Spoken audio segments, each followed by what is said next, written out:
Tão estranho, né? Tão forte. Mateus 13:15. Pode ler comigo? Porque o coração deste povo se endureceu, taparam os seus ouvidos, fecharam os seus olhos, para que seus olhos não vejam, seus ouvidos não ouçam, nem seu coração compreenda, para que não se metanoia e eu os sare, para que não se convertam e eu os sare, para que não aconteça a metanoia e eu os sare. Não os posso curar porque eles não querem ser curados. Isso que Jesus fala.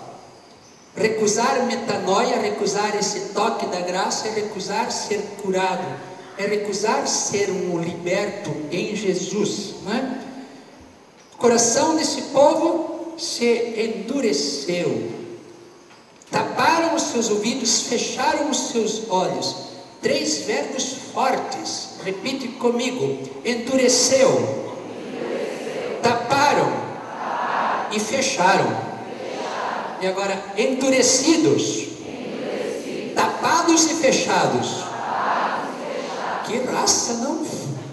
A graça cerca de todos os lados, Deus nos cerca de todos os lados, mas Jorge, endurecido, tapado e fechado, não quer a metanoia.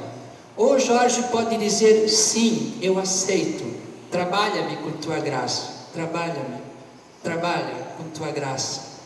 E esse Jorge pode se tornar, em vez de endurecido, tapado e fechado, um homem aberto, dependente, humilde, que se entrega. Isso nós podemos fazer. Metanoia pode ser aceita ou recusada, mas de metanoia vai significar também a mudança na minha vida. Se eu serei uma pessoa realmente um livre em Cristo Jesus, ou se eu vou continuar tapado, fechado e endurecido. Jesus não nos pôde curar por causa dessas 3 realidades: endurecidos, tapados e fechados. E aqui, meus irmãozinhos, falo assim com toda a ternura do meu coração.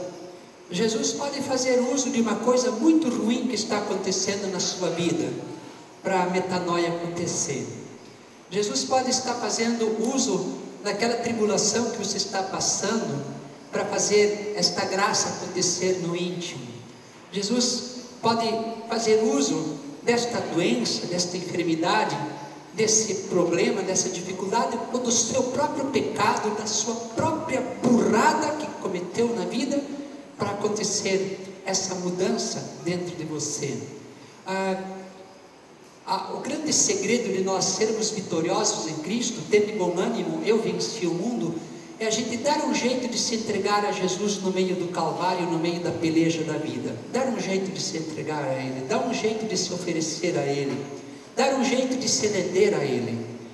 Já falamos anteriormente, vários problemas, várias dificuldades que a gente tem na vida, a gente pode lançar fora. Várias coisas que realmente são puras encrencas, que a gente pode jogar fora. Mas existem outras situações na nossa vida que não dependem propriamente de dizer eu não quero. A gente sofre, a gente peleja. Falo concretamente a situação que eu estou vivendo. Como já disse para vocês, o momento emocional mais desgastante da minha vida é esse que eu estou falando. Eu estou anunciando o Evangelho no meio de um vale escuro. Estou anunciando a luz no meio da escuridão. Estou anunciando paz no meio de muita aflição de alma. Estou anunciando. A minha aflição, a minha escuridão e a minha ansiedade não invalidam nem inutilizam a graça. Continua sendo Evangelho. Porque nessa situação que eu estou vivendo hoje, eu só tenho um pedido: Jesus, que tudo isso me empurre para mais perto de Ti. Se estas forças tão fortes, essa fúria tão grande de desgastes emocionais, de ansiedades, de tempestades que estão atingindo a minha vida atualmente, se elas têm uma força tão furiosa que podem me destruir completamente, quero que faças uso disso, Jesus, para me fazer cada vez mais Teu, para me fazer cada vez mais rendido a Ti, para me fazer cada vez mais submisso a Ti. a gente pode se oferecer a Deus e aproveitar desses momentos para a metanoia mais profunda dentro de nós. A força das tribulações do mundo é uma força tão grande que pode acabar com a gente, pode destruir ou pode nos levantar. Quem que vai, para onde isso vai convergir? Para onde eu quero que isso me leve? Não? Gostaria que você tomasse o Salmo 106 para nós comentarmos algumas passagens deste Salmo que muita cura trazem para nós, muita orientação. Salmo 106, um salmo de muita libertação. Esse salmo começa com misericórdia e termina com misericórdia. Salmo 106.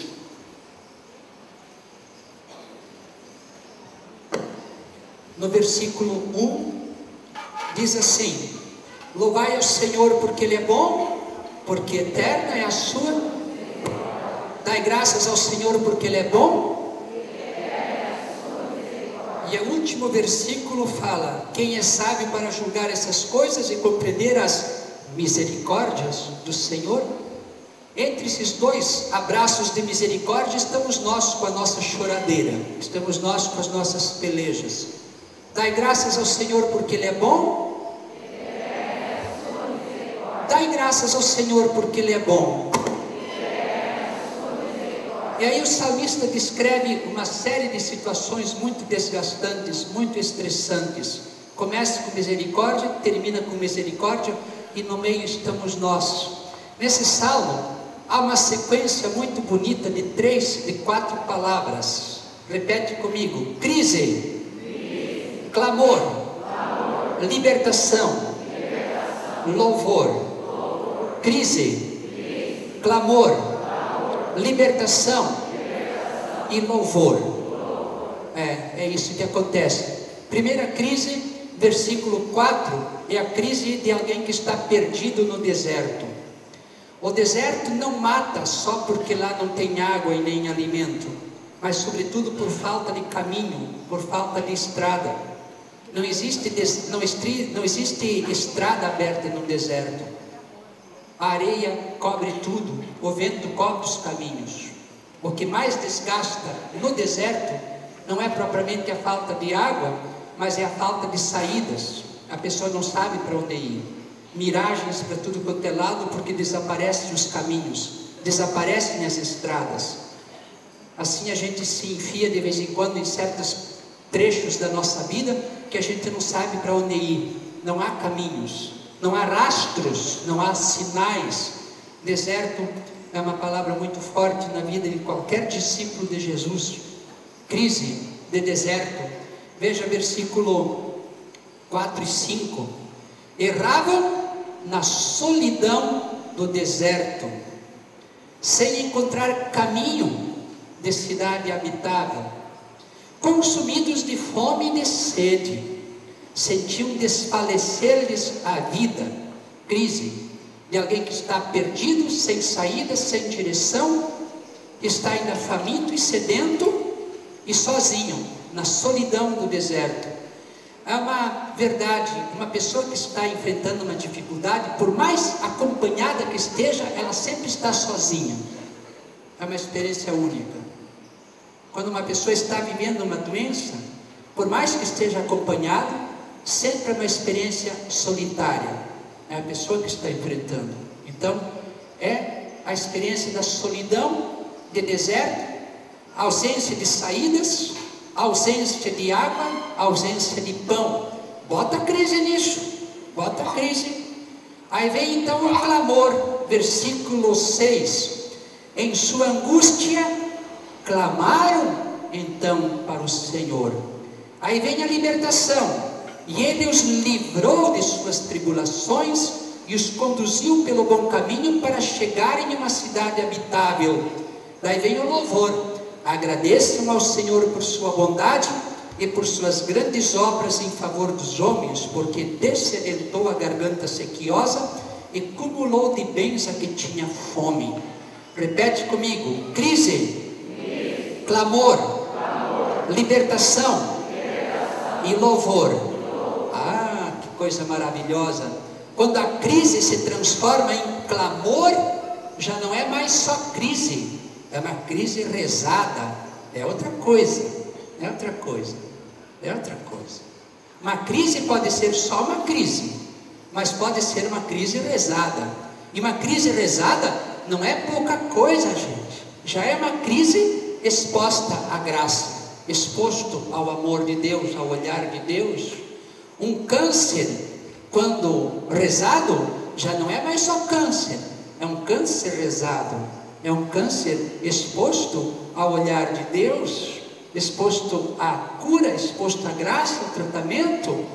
Uma traição conjugal rezada já não é mais só traição, é uma traição rezada, é uma traição rezada, trazida ao olhar benevolente de Deus. Crise, clamor. Quando a crise é clamada, é rezada, já não é mais só crise, é uma crise aberta à graça. E isto é ser vitorioso em Cristo Jesus, ir transformando nossas crises em clamores, e os clamores vão se transformando em libertações, e as libertações vão se transformando em louvores.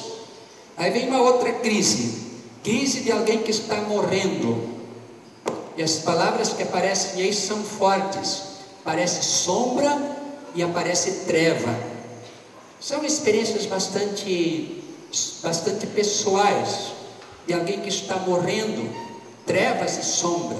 Versículo 10: outros estavam nas trevas e na sombra da morte, prisioneiros da miséria e em ferros, por se haverem revoltado contra as ordens de Deus e terem desprezado os desígnios do Altíssimo.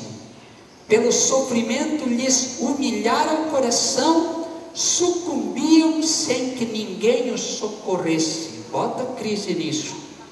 Mas essa crise foi rezada. Versículo 13: em sua angústia clamaram então para o Senhor. Não era só mais crise, foi uma crise rezada, e seguida a libertação. E Ele os livrou de suas tribulações, tirou-os das trevas e sombra da morte, quebrou-lhes os grilhões. E aí vem o louvor. Agradeçam ao Senhor por sua bondade e por suas grandes obras em favor dos homens. Ele arrombou as portas de bronze e despedaçou os ferrolhos de ferro. Repete comigo: crise, clamor, libertação e louvor. Crise, revolta, escravidão e blasfêmia. Qual o caminho que você quer? Porque uma crise pode ser conduzida para a revolta ou para a oração. Uma crise transformada em clamor, libertação, louvor. Uma crise transformada em revolta, escravidão e opressão e tudo mais de ruim que acontece, né? Esta é a verdade a qual todos nós estamos submissos. É uma coisa que acontece com qualquer um de nós, independentemente de nossa idade. Se merece, não entra por esse lado. É uma condição de todo ser humano na face da terra. Crises.